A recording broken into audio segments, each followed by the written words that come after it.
دعا کرنا ہے.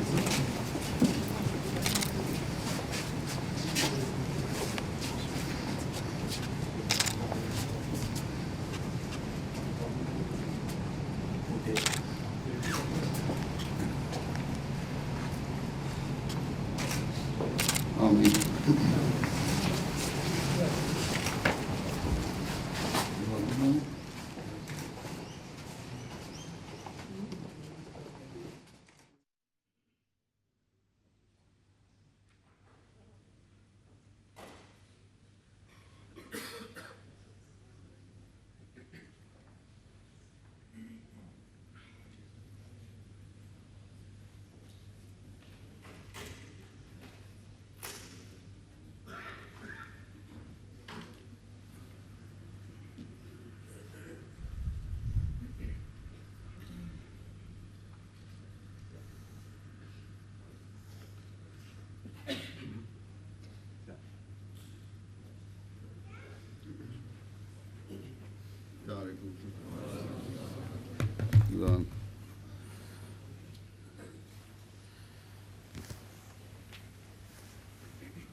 اللہ اکبر اللہ اکبر اللہ اکبر اللہ اکبر اشہد ان لا الہ الا اللہ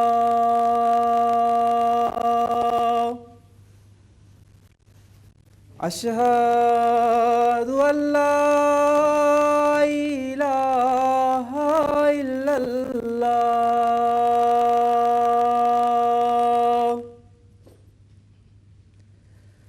اشہد ان محمد رسول اللہ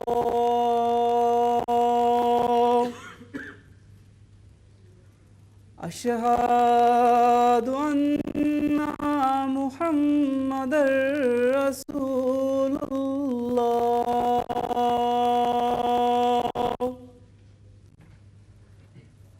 حی علی الصلاۃ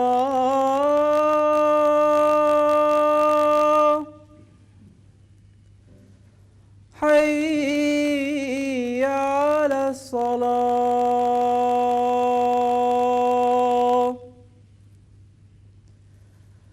حی علی الفلاح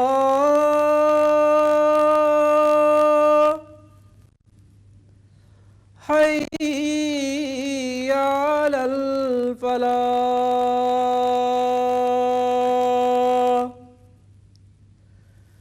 اللہ اکبر اللہ اکبر لا الہ الا اللہ.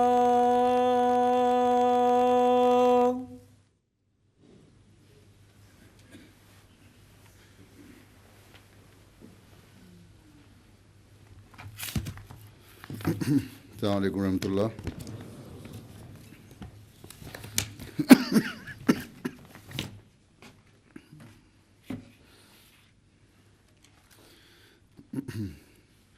أشهد أن لا إله إلا الله وحده لا شريك له وأشهد أن محمدا عبده ورسوله أما بعد فأعوذ بالله من الشيطان الرجيم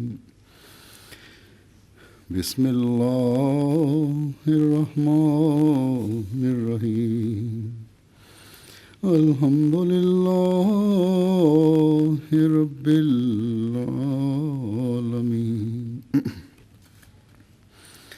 الرحمن الرحيم مالك يوم الدين إياك نعبد وإياك نستعين اهدنا الصراط المستقيم صراط الذين أنعمت عليهم غير المغضوب عليهم ولا الضالين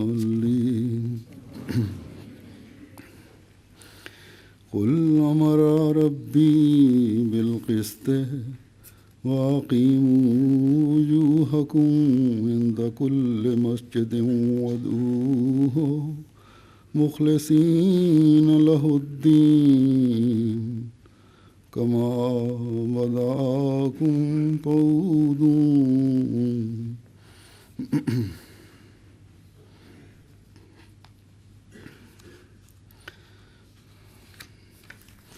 يا بني آدم خذوا زينتكم عند كل مسجد وكلوا واشربوا ولا تسرفوا إنه لا يحب المسرفين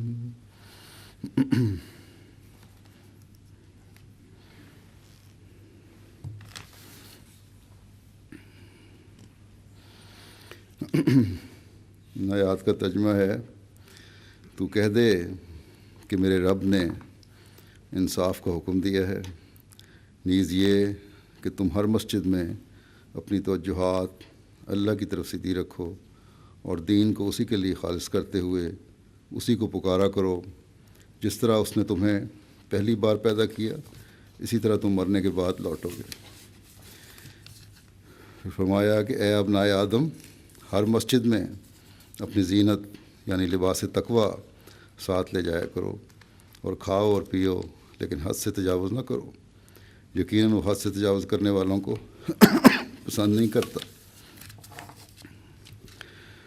اللہ تعالیٰ نے اپنے فضل سے برسبن کے احمدیوں کو توفیق دی،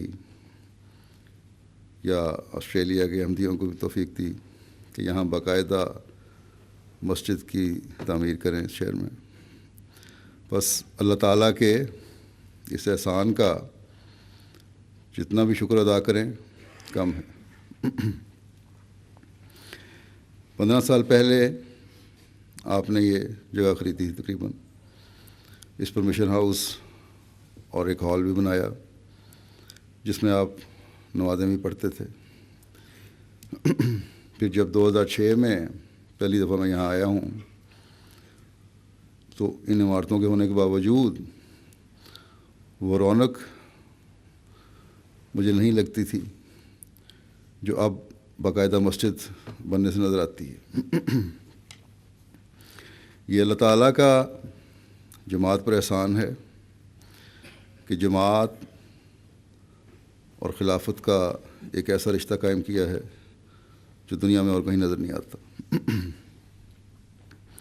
یہ دراصل اس تعلیم اور اس عہد بیت کا نتیجہ ہے جس پر کاربند ہونے کی حضرت مسیح موعود علیہ الصلوۃ والسلام نے اپنی جماعت کو تلقین فرمائی تھی۔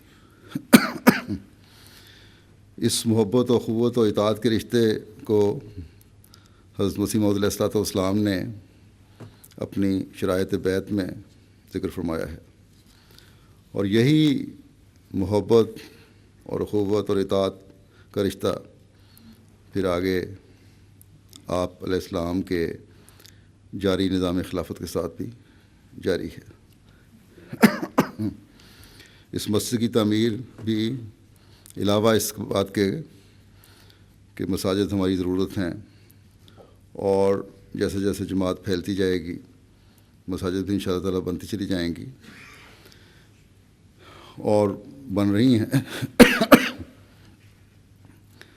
لیکن یہاں جو میں نے خلافت کی بات کی یہ اس لیے کہ مساجد کی تعمیر خلیفہ وقت کی آواز پر لبیک کہنے کی وجہ سے بھی دنیا میں ہو رہی ہے۔ عموماً دنیا میں ہر جگہ میں جماعتوں کو اس طرح توجہ دلا رہا ہوں کہ مساجد کی تعمیر کریں، کیونکہ یہ تبلیغ کا ذریعہ ہیں، اور حقیقت میں یہ بات سچ بھی ثابت ہو رہی ہے۔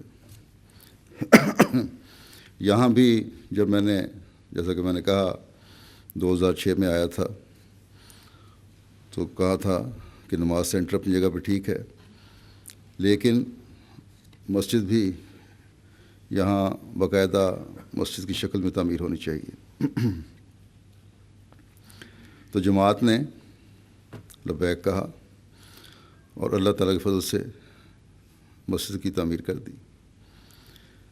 آپ لوگوں کی مسجد کی تعمیر کے سلسلے میں، لوگوں کو مسجد کی تعمیر کے سلسلے میں جو مختلف روکوں سے گزرنا پڑا، مختلف فیزز آئے، اس سے خود آپ کو اندازہ ہو گیا ہوگا کہ مسجد کا تصور مقامی لوگوں کے ذہنوں میں کتنا مختلف ہے۔ یہاں سینٹر قائم تھا، لوگ نمازیں پڑھنے کے لیے آتے تھے، باقی جماعتی ایکٹیویٹیز بھی ہوتی ہوں گی، لیکن جب مسجد کے لیے منصوبہ منظوری کے لیے دیا گیا تو ہمسایوں کی طرف سے مخالفت کا سامنا کرنا پڑا۔ آخر اللہ تعالیٰ نے فضل فرمایا، اور جو مجھے رپورٹ ملی ہے اس کے مطابق 8-9 مہینوں کی کوششوں کے بعد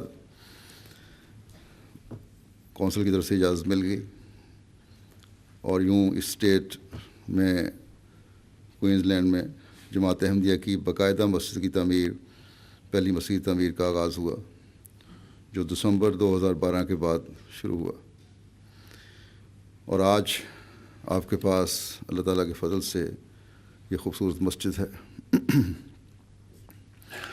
اس کی مسجد کی تعمیر پر اور پہلی عمارتوں کی درستی وغیرہ پر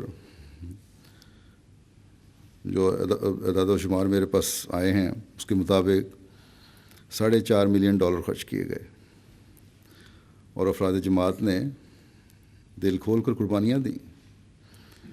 مجھے بتایا گیا ہے کہ ایک دوست نے $1,25,000 دیے، ایک نے $1,00,000 دیے، اور ہر ایک نے اپنی بساط کے مطابق قربانیاں دیں، بلکہ شاید اس سے بڑھ کر قربانیاں دیں۔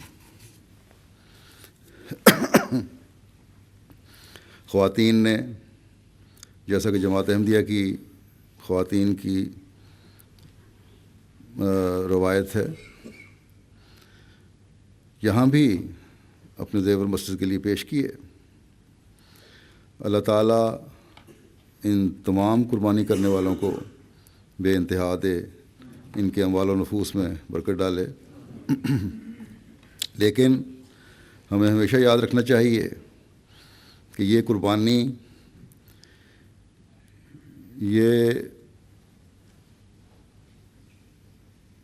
محبت و اخلاص کی روح، یہ اطاعت کے نمونے ایک احمدی کے اندر کسی وقتی جذبے کے تحت نہیں ہوتے، نہ ہونے چاہیے، بلکہ ہمیشہ جاری رہنے والے نمونے اور جذبے ہیں اور ہونے چاہیے،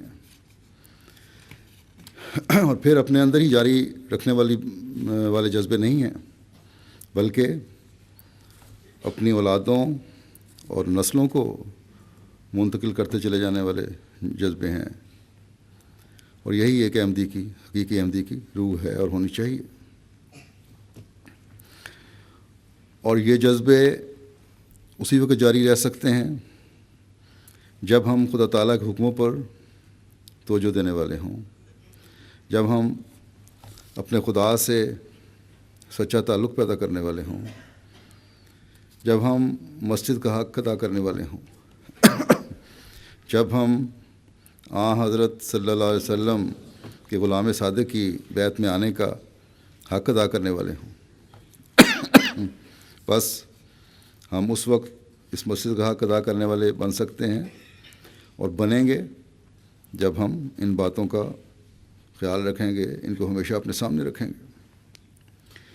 بس آج اللہ تعالیٰ کے جو احکامات ہیں ان میں سے بعض حکموں کو میں آپ کے سامنے رکھوں گا۔ تاکہ ہم اور ہماری نسلیں یہ حق ادا کرتی چلی جانے والی بنی رہیں۔ یہ جو آیات میں نے شروع میں تلاوت کی ہیں سورہ اعراف کی آیات ہیں 30 اور 32 اور مسجد سے متعلق ہیں۔ ان میں اللہ تعالیٰ نے ایک مومن سے بعض توقعات رکھی ہیں، بلکہ مومنین کو نصیحت کی ہے کہ مسجد سے منسلک ہونے والے اور حقیقی عبادت گزار ان باتوں کا خیال رکھیں گے تو اللہ تعالیٰ کے پیار کی نظر ان پر پڑے گی۔ پہلی بات یہ ہے کہ اللہ تعالیٰ نے انصاف کا حکم دیا، اور انصاف ایک ایسی چیز ہے جو معاشرے کی بنیادی اکائی جو گھر ہے اس سے شروع ہو کر بین الاقوامی معاملات تک قائم ہونا انتہائی ضروری ہے۔ یہی وہ چیز ہے جس کے قائم ہونے سے دنیا کا امن و سکون ہر سطح پر قائم ہو سکتا ہے۔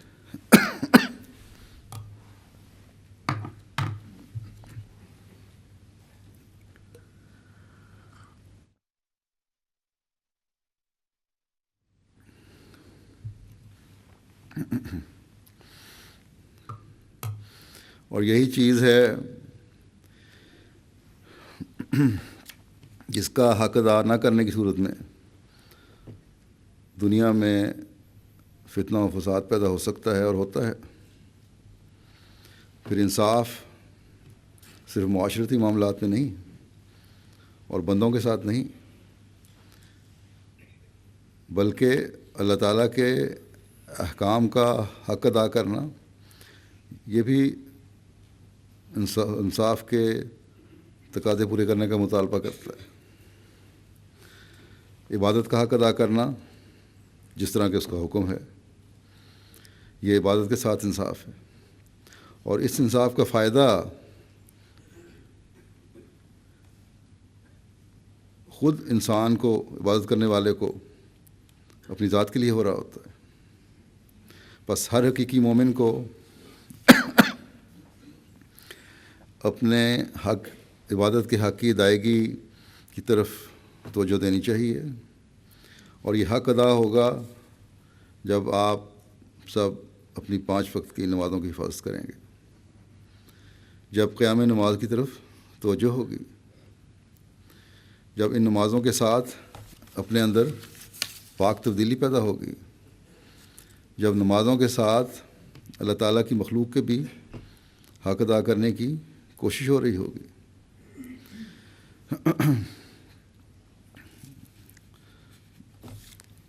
مخلوق کے جو حق ہیں، مثلا خاوند کو حکم ہے کہ بیوی کے حق ادا کرو،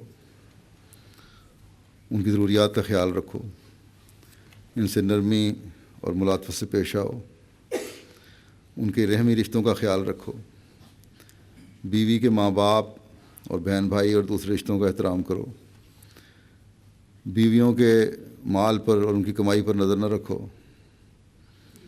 بچوں کے حق ادا کرو، ان کی تعلیم و تربیت کی طرف توجہ کرو، اپنے نمونے دکھاؤ کہ وہ دین کی اہمیت کو سمجھیں اور دین سے جڑے رہیں۔ ہمیشہ یاد رکھیں، لڑکے اس وقت عموماً دین کا احترام کرتے ہیں، خاص طور پہ جب 13-14 سال کے ہو جائیں، جب وہ دیکھیں کہ ان کا باپ بھی دین کا احترام کرنے والا ہے، اپنی باتوں کی حفاظت کرنے والا ہے، نمازوں کا پابند ہے، قرآن کریم کی تلاوت کرنے کا پابند ہے۔ عموماً میں نے دیکھا ہے کہ ماؤں کو اپنے بچوں کی دین کی زیادہ فکر ہوتی ہے، یا کم از کم اظہار ضرور میرے سامنے ہوتا ہے، دعا کے لیے کہتی ہیں۔ اسی طرح ہر عورت جو ہے، ہر بیوی جو ہے، ان کو بھی اپنی ذمہ داری ادا کرنے کے لیے انصاف کرنا ہوگا، اپنے گھر کے فرائض کا حق ادا کریں۔ سب سے پہلی ذمہ داری عورت کی گھر کی ذمہ داری ہے، اس کو سنبھالنا ہے، اپنی ذمہ داریوں کو سمجھیں، خاوند کے احترام کے ساتھ اس کے رحمی رشتہ داروں کا بھی احترام کریں، بچوں کی تربیت اور نگرانی کریں۔ اس ماحول میں خاص طور پر بچوں کی تربیت کو ماں باپ بچوں کی تربیت کی ماں باپ کو بہت فکر ہونی چاہیے اور توجہ کی ضرورت ہے، اور یہ دینی تربیت ماں اور باپ دونوں کا کام ہے۔ بچوں کو یہ باور کرانے کی ضرورت ہے کہ تم احمدی مسلمان ہو، اور اس کے لیے سب سے پہلے اپنے آپ کو احمدی مسلمان ثابت کرنا ہوگا۔ یہ باور کرانے کی ضرورت ہے کہ تمہاری کیا ذمہ داریاں ہیں۔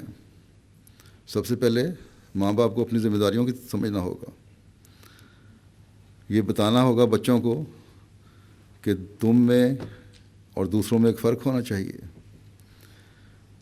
بچوں کی جب اس نہج پر تربیت ہوگی تو تبھی بچے دین سے جڑے رہیں گے، اور یہی چیز ہے جو بچوں کا حق انصاف سے پیدا کرنے والی بناتی ہے۔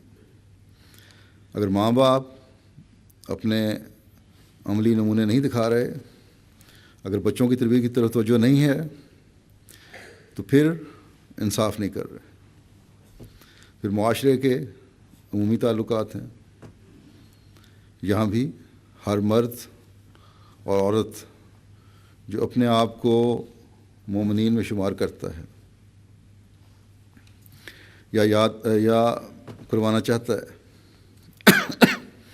اس کا یہ فرض ہے کہ ایک دوسرے کا حق ادا کرنے کی کوشش کریں۔ کاروباری معاملات ہیں یا کسی بھی قسم کے معاملات ہیں، عدل اور انصاف کے تقاضے پورے کرنے ضروری ہیں۔ اللہ تعالیٰ نے مومنین کی جماعت کو ایک وجود بنایا، بس ایک وجود کا معیار اس وقت قائم ہو سکتا ہے جب دوسرے کی تکلیف کا احساس ہو، اس کے حق کی ادائیگی کی طرف توجہ ہو، جب انصاف کے تقاضے پورے ہوں۔ جس طرح جسم کے کسی حصے کو تکلیف ہو تو سارا جسم تکلیف محسوس کرتا ہے، اسی طرح دوسرے کی تکلیف کا احساس ہمیں ہونا چاہیے۔ حضرت مسیح علیہ السلام نے یہ فرمایا ہے کہ دوسرے کی تکلیف کا احساس کرو، اور یہ ہم جب دنیا کو بتاتے ہیں کہ انصاف اس طرح قائم ہوتا ہے، جب باتیں سناتے ہیں کہ انصاف اس طرح قائم ہونا چاہیے، اسلام کیا کہتا ہے، اور دنیا والے یہ باتیں سن کر بڑے متاثر ہوتے ہیں، تو اس کے نیک نمونے بھی ہمیں دکھانے ہوں گے۔ یہ بتانا ہوگا کہ یہ پرانی تعلیم نہیں ہے، بلکہ یہ حقیقی مومنین کا موجودہ عمل بھی ہے۔ پرسوں یہاں مسجد کے افتتاحی تقریب ہوئی تھی غیروں کے ساتھ، مقامی آسٹریلین باشندوں کے ساتھ، تو جو باتیں میں نے کیں وہ اس بات کے ارد گرد ہی گھوم رہی تھیں کہ اگر انسانوں کے حقوق کی ادائیگی میں انصاف نہیں اور اس کا باریکی سے احساس نہیں تو یہ باتیں بھی ہیچ ہیں، بے فائدہ ہیں، اور اگر یہ ادائیگی ہو رہی ہے، اللہ تعالیٰ کے بندوں کی حقوق کی ادائیگی کرنے والا ہر عمل پھر عبادت بن جاتا ہے، اور اللہ تعالیٰ کے حضور جھکنے والی عبادت کے حسن کو مزید نکھار دیتا ہے۔ بس وہ مسلمان جس کے نزدیک نمازوں کی بڑی اہمیت ہے، عبادت کی بڑی اہمیت ہے، وہ اس تلاش میں بھی ہمیشہ رہے گا کہ میں اللہ تعالیٰ کی مخلوق کے ساتھ بھی انصاف کے تمام تقاضے پورے کرنے والے تعلقات رکھوں، اور ایک احمدی اس حکمت کی بات کو سب سے زیادہ سمجھ سکتا ہے اور جانتا ہے۔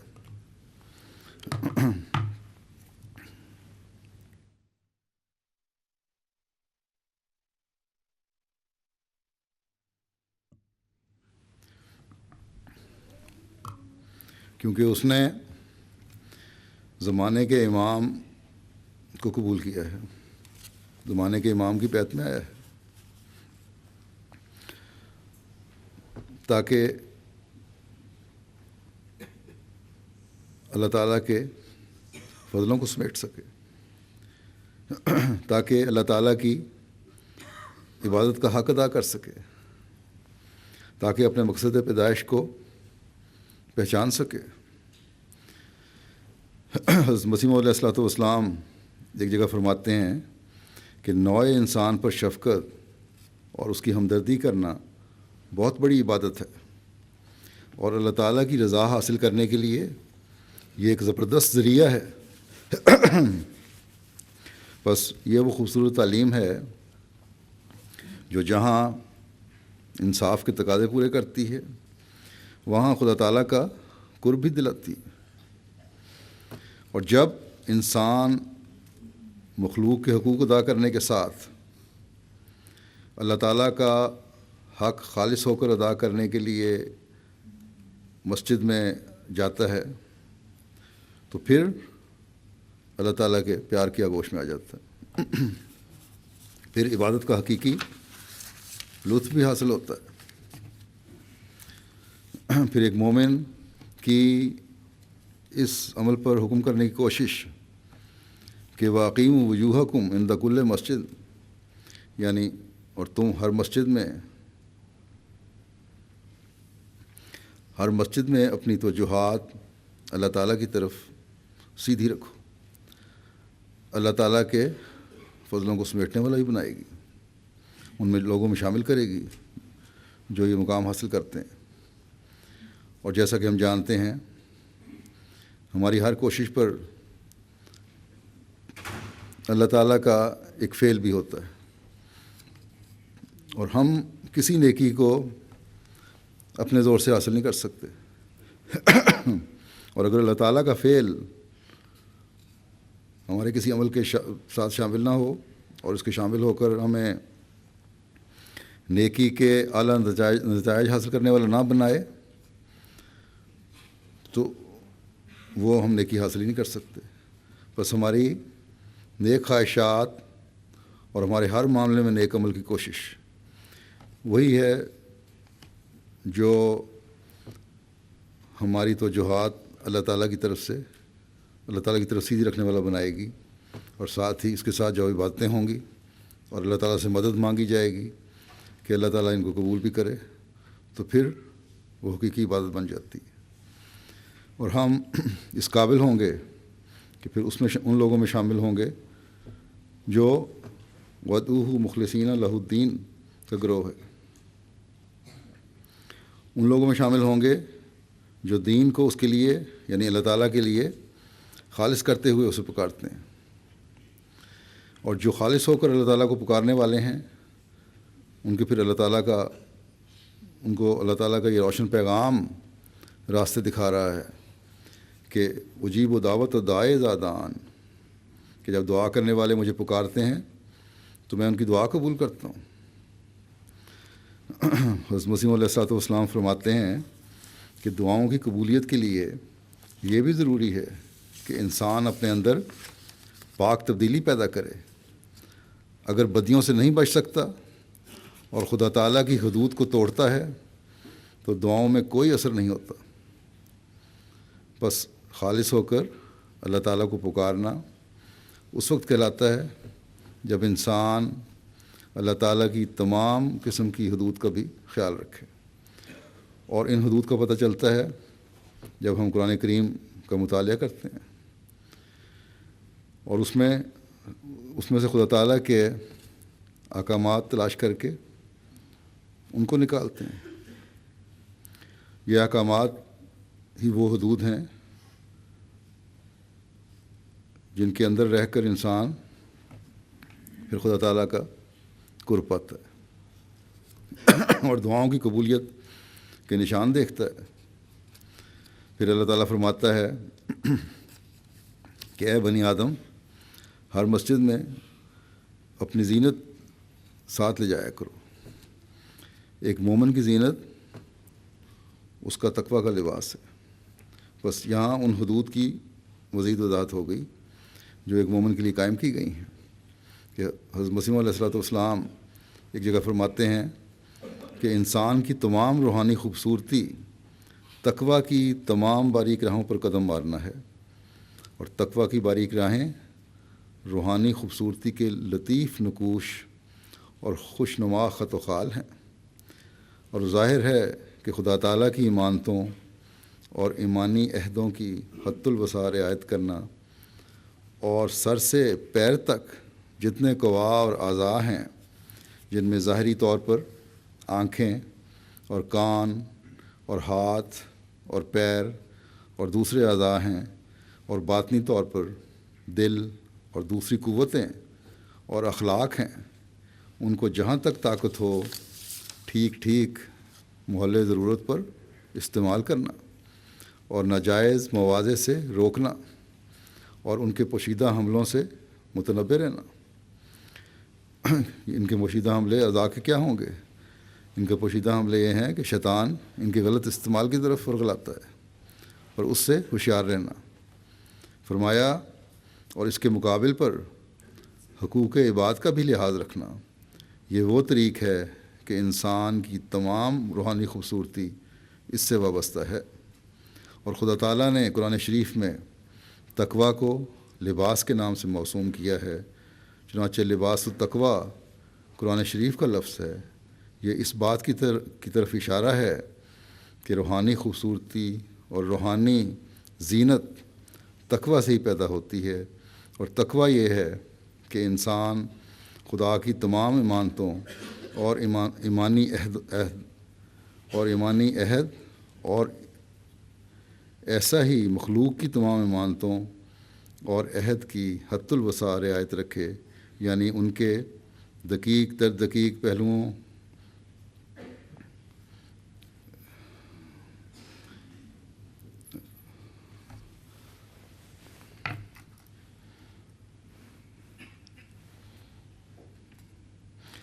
دقیق در دقیق پہلوؤں پر تاب مقدور کار بند رہے، یعنی کہ باریک سے باریک پہلو جو ہیں ان کی بھی جتنی حد الوسع کوشش کرے کہ ان پر کار بند رہنا ہے، ان پر عمل کرنا ہے۔ بس جیسا کہ میں نے کہا کہ اس اقتباس میں حضرت مسیح موعود علیہ الصلوۃ والسلام نے مزید وضاحت فرما دی ہے کہ پہلے اپنی ایمانتوں کا خیال رکھنا ہے اور اپنے عہدوں کا خیال رکھنا ہے۔ ایک احمدی کے سپرد وہ امانت ہے جو ادا کرنے کا خدا تعالیٰ کی رضا کی خاطر اس نے عہد کیا ہے، اور وہ ہے دین کو دنیا پر مقدم کرنا۔ اگر اس امانت کی حفاظت اور اس کی ادائیگی ہم کرتے رہیں گے تو انشاءاللہ تعالیٰ ہماری باتیں ہمیں اللہ تعالیٰ کا قرب دلانے والی بنتی رہیں گی۔ دعاؤں کی قبولیت کے نشان ہم دیکھنے والے ہوں گے انشاءاللہ۔ ہمارا ہر عمل اللہ تعالیٰ کی رضا کے حصول کی تلاش میں اٹھنے والا ہوگا۔ ہمارا مسجد میں آنا خالصتاً للہ ہوگا۔ مسجد کی تعمیر کے بعد اب جو لوگوں کی اس طرف توجہ ہوگی اس کا حق ادا کرنے والی ہم ہوں گے۔ بس مسجد کے بننے پر اس بات پر راضی نہ ہو جائیں کہ ہم نے مسجد بنا لی۔ اب مسجد بننے کے بعد آپ کی ذمہ داریاں مزید بڑھ گئی ہیں۔ اللہ تعالیٰ فرماتا ہے کہ مسجد میں اس کی زینت کے ساتھ جاؤ، جس کا حسن تقویٰ سے نکھرتا ہے۔ اللہ تعالیٰ فرماتا ہے اور تقویٰ جیسا کہ میں نے کہا حضرت مسیح علیہ السلام نے کے حوالے سے بتایا کہ اس وقت ظاہر ہوتا ہے جب اللہ تعالیٰ کے حقوق اور بندوں کے حقوق ادا کیے جا رہے ہیں، جب اپنی باتوں کے معیار اونچے کرنے کی کوشش ہو، جب اپنی نمازوں کی بھی حفاظت ہو، جب مسجد کے تقدس کا بھی خیال ہو۔ بہت سے لوگ جب دعا کے لیے کہتے ہیں، یہاں بھی بعض ملاقاتوں کے دوران ملتے ہیں تو کہتے ہیں، تو ان میں سے بعض کے چہروں سے پتہ لگ رہا ہوتا ہے کہ ایک رسمی بات ہے، یا کم از کم خود جو بات کہہ رہے ہیں اس پر عمل نہیں کر رہے، خود ان کی دعاؤں کی طرف توجہ نہیں ہے، نمازوں کی طرف توجہ نہیں ہے۔ جب بھی میں نے ان سے پوچھا یا پوچھتا ہوں کہ تم خود بھی 5 وقت کی نماز پڑھتے ہو، تو ٹال مٹول والا جواب ہوتا ہے۔ یہ جو تصور ہے کہ دعا کے لیے کہہ دو اور خود کچھ نہ کرو، یہ بالکل غلط تصور ہے۔ حضرت مسیح علیہ السلام کی بعثت کا مقصد اسلام کی نشت ثانیہ ہے، نیا زمین اور نیا آسمان پیدا کرنا ہے، اور یہ مقصد اس وقت تک پورا نہیں ہو سکتا جب تک ہم میں سے ہر ایک مرد، عورت، جوان اور بوڑھا تقویٰ پر چلتے ہوئے اللہ تعالیٰ کی امانتوں کا حق ادا کرنے والا نہ بنے، اپنے عہد کو پورا کرنے والا نہ بنے۔ اگر مجھے دعا کے لیے کہا ہے تو خود بھی تو دعاؤں کی طرف توجہ کریں، خود بھی تو نمازوں کی طرف توجہ کریں۔ حضرت صلی اللہ علیہ وسلم نے بھی اپنے ایک صحابی کو یہی فرمایا تھا کہ اگر تم وہ مقصد چاہتے ہو اور اس کے لیے مجھے دعا کے لیے کہہ رہے ہو تو پھر خود بھی تم دعاؤں سے میری مدد کرو اور اپنے عمل سے میری مدد کرو۔ الہی جماعتوں کا اصل مقصد یہی ہے کہ ہر ایک کا خدا تعالیٰ سے تعلق پیدا ہو۔ اسی لیے حضرت مسیح علیہ السلام نے ایک جگہ یہ بھی فرمایا ہے، پہلے بھی میں یہاں ذکر کر چکا ہوں کسی خطبے میں، کہ ولی بنو، ولی پرست نہ بنو، اور پیر بنو اور پیر پرست نہ بنو۔ یعنی ہر ایک اپنا خدا تعالیٰ سے تعلق رکھے، اور پھر مومنین کی جماعت دعاؤں سے ایک دوسرے کی مدد کریں اور ان کے دوسرے حقوق ادا کرنے کی کوشش کریں۔ اپنی عبادتوں کے بھی حق ادا کریں اور مخلوق کے بھی حق ادا کریں، اپنے اخلاق کے وہ معیار قائم کریں جس سے غیروں کی بھی آپ کی طرف توجہ پیدا ہو۔ لیکن یہاں یاد رکھنا چاہیے کہ پیر اور ولی بننے کا یہ مقصد مطلب نہیں ہے کہ ہر ایک اپنی اپنی گدی بنا لے گا، بلکہ یہ ہے کہ اللہ تعالیٰ سے تعلق پیدا ہو، اور یہ بھی اسی صورت میں پیدا ہوگا جب ایک خلافت کے ساتھ وفا کا تعلق ہوگا اور جماعت کے ساتھ جب جڑے رہیں گے، کیونکہ حضرت صلی اللہ علیہ وسلم نے اسی جماعت کی ترقی کی پیشگوئی فرمائی ہے، جو انہی لوگوں کی ترقی کی پیشگوئی فرمائی ہے جو جماعت کے ساتھ منسلک رہیں گے۔ بس اس بات کو ہمیشہ یاد رکھیں۔ اور جیسا کہ میں نے کہا، اس مسجد کے بننے سے یہاں رہنے والے احمدیوں کی ذمہ داریاں بڑھ گئی ہیں، اور وہ یہ ہیں کہ اس مسجد کو آباد بھی کرنا ہے انہوں نے، اس کی اور اس زینت کو لے کر آنا ہے اس مسجد میں جو خدا تعالیٰ کی نظر میں زینت ہے۔ یہ بھی ذمہ داری ہے آپ کی، اور ایک دوسرے کے حقوق بھی ادا کرنی ہے، یہ بھی ذمہ داری ہے آپ کی، اور علاقے میں حقیقی اسلام کا پیغام بھی پہنچانا ہے، یہ بھی ذمہ داری ہے آپ کی۔ اگر یہ حق ادا کرتے رہیں گے تو یقیناً آپ کی مسجد کی تعمیر کے لیے کی گئی مالی قربانیاں اور وقت کی قربانیاں، امید ہے اللہ تعالیٰ کے ہاں یقیناً مقبول ہوں گی، اور اللہ کرے کہ ایسا ہی ہو، اور اللہ تعالیٰ کے پیار کی نظر کے نظارے آپ دیکھنے والے ہوں گے۔ بس اس سوچ کے ساتھ اس مسجد میں آئیں اور اسے آباد رکھیں۔ ایک حدیث میں آتا ہے کہ عبادت کے جذبے سے صبح شام مسجد میں آنے والوں کے لیے اللہ تعالیٰ کے ہاں مہمان نوازی ہوتی ہے۔ اور پھر یہ بھی ہے، یاد رکھنا چاہیے کہ ایک نماز سے دوسری نماز تک کا جو درمیانی فاصلہ ہے، ایک مومن کے لیے اگر وہ خالص توجہ اللہ تعالیٰ کی طرف رکھتا ہے تو اسی طرح ہے جس طرح سرحد کی حفاظت کے انتظامات کر رہا ہے، شیطان سے حفاظت میں رہتا ہے، اور جب اگلی نماز مسجد کے لیے مسجد میں داخل ہوتا ہے تو پھر لباس تقویٰ کے ساتھ جاتا ہے، جو بہترین زینت ہے۔ بس اس مادی دنیا میں یہ معیار قائم کرنا ایک احمدی کی ذمہ داری ہے، اور اس ذمہ داری کو ہم میں سے ہر ایک کو سمجھنے کی کوشش کرنی چاہیے۔ اور جب یہ حقیقت ہم سمجھ لیں گے، اپنی عبادتوں کی حفاظت کرنے والے ہوں گے، اس زینت کے ساتھ مسجدوں میں جائیں گے جو خدا تعالیٰ کو پسند ہے، تو پھر اللہ تعالیٰ کے فضلوں کو پہلے سے بڑھ کر انشاء اللہ تعالیٰ حاصل کرتے چلے جائیں گے۔ اس دوسری آیت میں اللہ تعالیٰ نے یہ بھی فرمایا ہے کہ کلوا واشربوا ولا تسرفوا انہ لا یحب المسرفین، کہ کھاؤ اور پیو، حد سے تجاوز نہ کرو۔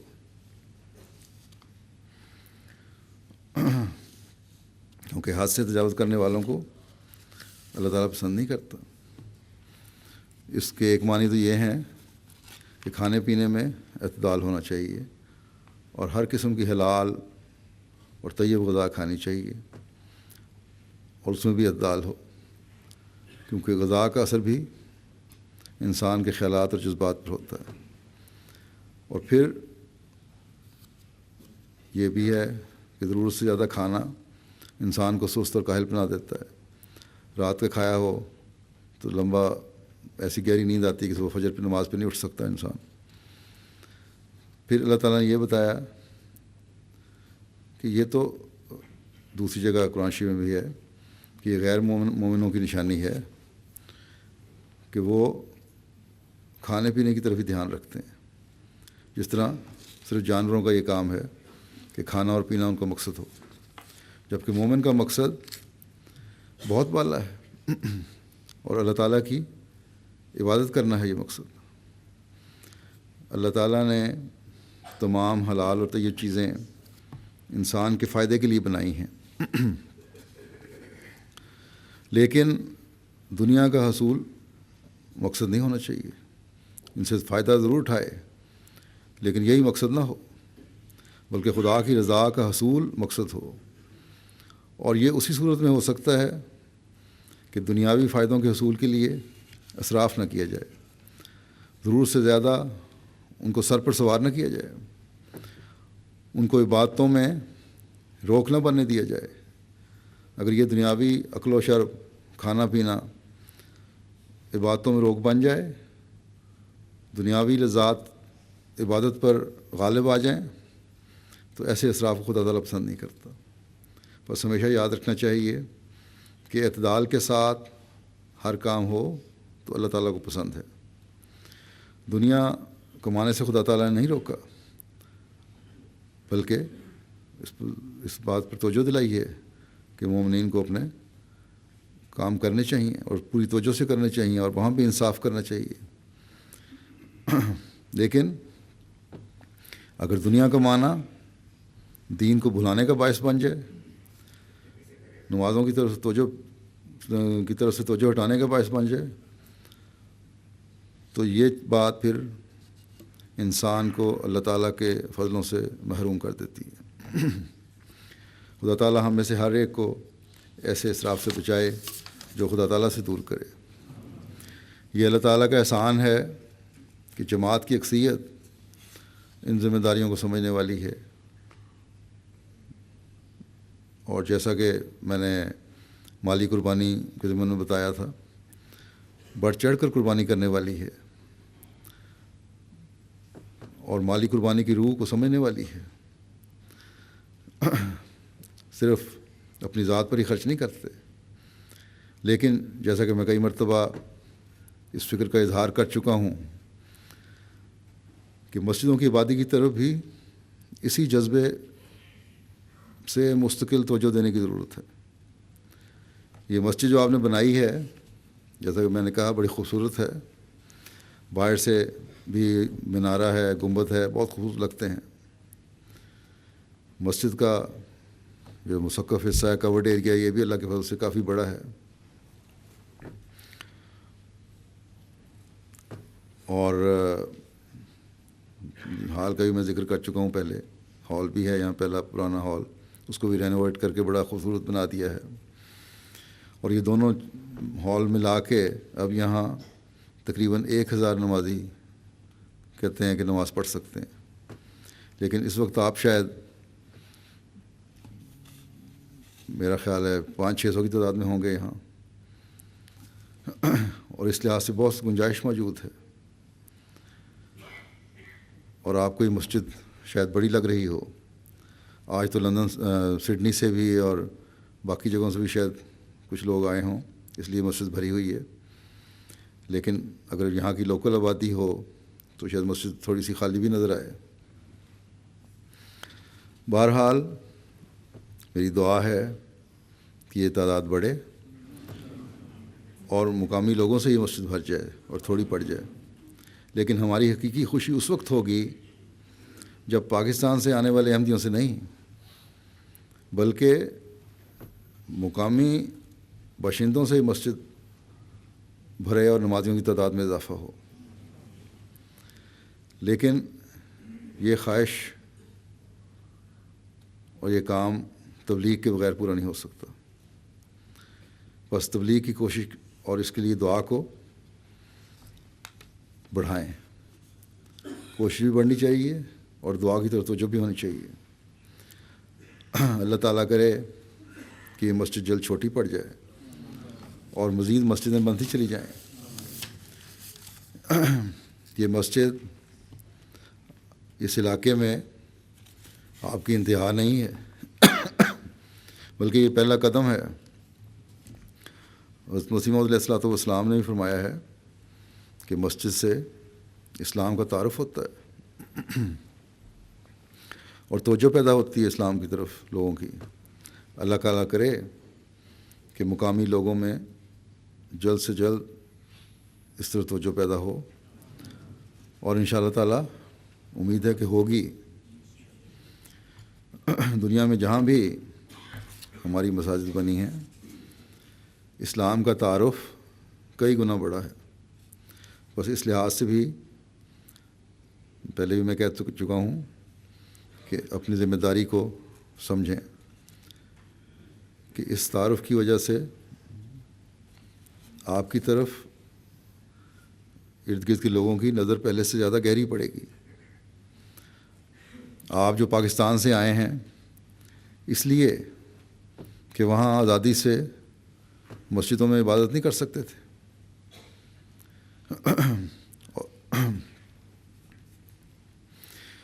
اس لیے آئے ہیں کہ آزادی سے اپنے آپ کو مسلمان کا نہیں کہہ سکتے تھے، احمدی مسلمان ہونے کا اظہار نہیں کر سکتے تھے. بس یہاں اس مقصد کو حاصل کرنے کی کوشش کر کے اللہ تعالیٰ کے پیار کی نظر حاصل کرنے والے بنے کہ لوگوں کو اسلام کا خوبصورت پیغام پہنچائیں.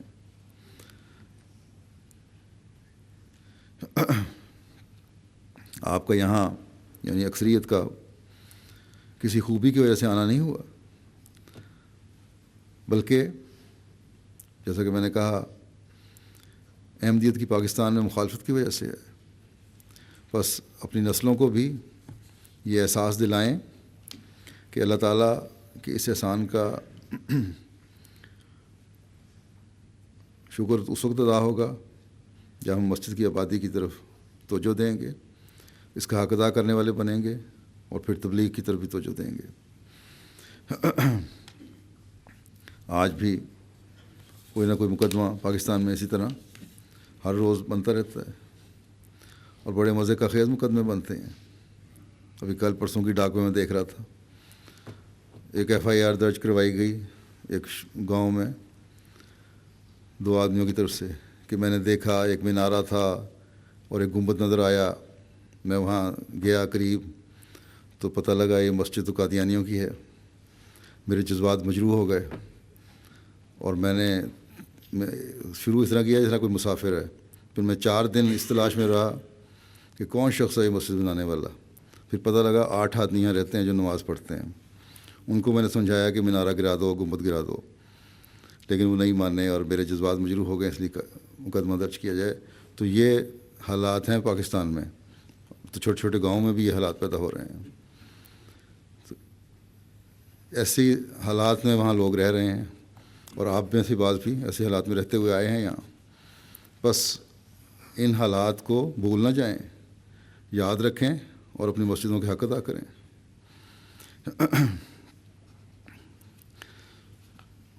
اللہ تعالیٰ سب کو اس کی توفیق عطا فرمائے۔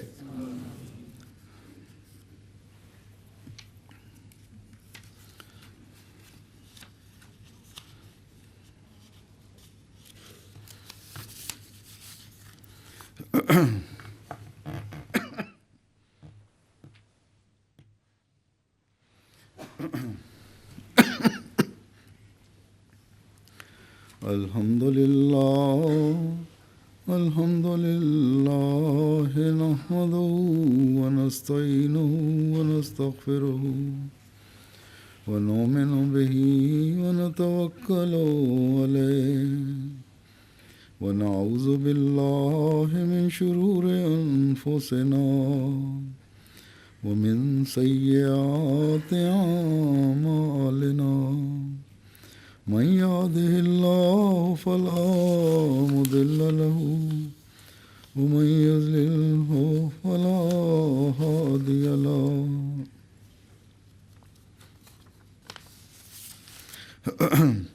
ونشهد أن لا إله إلا الله ونشهد أن محمدا عبده ورسوله.